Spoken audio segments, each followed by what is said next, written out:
হরে কৃষ্ণ, রাধে রাধে। ননীগোপুর পরিবারে আরও একটি নতুন ভিডিওতে তোমাদের সবাইকে স্বাগতম। কেমন আছো তোমরা সবাই? আশা করি সবাই খুব ভালো আছো, সুস্থ আছো।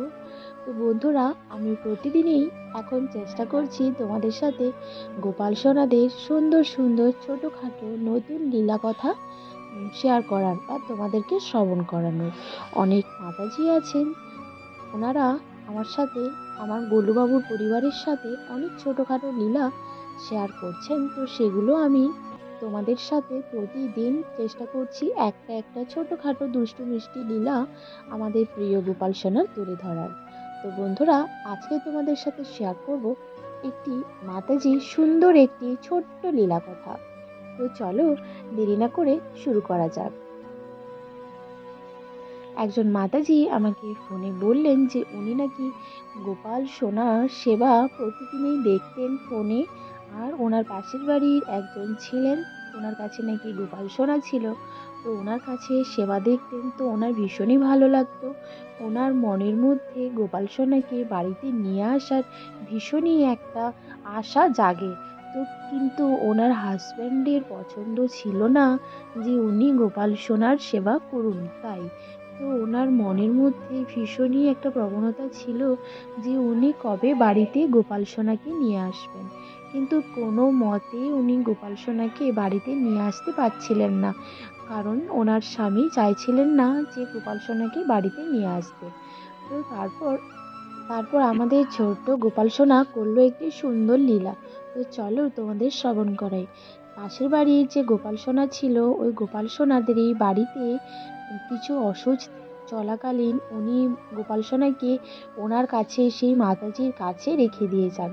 তো মাতাজি যতদিন পর্যন্ত অসুখ না কাটে ততদিন পর্যন্ত ওই ছোট্ট গোপাল সোনার বাড়িতে সেবা করতে থাকেন প্রতিদিন, একদম মাতাজির মতো বা তার পুত্র সন্তানের মতো। তো সেই দেখতে দেখতে মাতাজির মনের মধ্যে ভীষণই একটা গোপাল সোনাকে বাড়িতে নিয়ে আসার প্রবঞ্চনা জাগে। তো মাতাজি ওনার স্বামীর কথা না শুনে দোকানে গিয়ে গোপাল সোনাকে কি করেন, বাড়িতে নিয়ে চলে আসেন।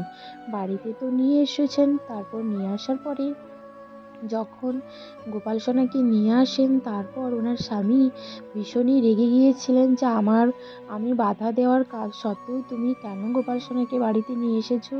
গোপাল সোনার সেবা তুমি করতে পারবে কি পারবে না তার কোনো ঠিক নেই। কিন্তু মাতাজি ভেবেছিলেন যে গোপাল সোনাকে যখন উনি নিয়ে এসেছেন উনি সেবা করবেনই, উনি আর দোকানে ফেরত দিতে গোপাল সোনাকে যাবেন না। তো তারপর ওনার স্বামী যখন অফিসে চলে যান, তখন উনি গোপাল সোনাকে প্রাণ প্রতিষ্ঠা করেন। প্রাণ প্রতিষ্ঠা করার পর গোপাল সোনার জন্য ভোগ রান্না করেন, ভোগ দেন। তারপর গোপাল সোনার কিছুদিন এভাবে পুজো করতে থাকেন। পুজো করতে করতে গোপাল সোনা কিন্তু বাড়িতে এই ছোট্টখাটো লীলা করতেই থাকেন। ওনার স্বামী, যিনি গোপাল সোনাকে একদমই পছন্দ করতেন না, উনিও আস্তে আস্তে গোপাল সোনাকে পছন্দ করতে লাগলেন। উনিও গোপাল সোনাকে ভালোবাসতে লাগলেন।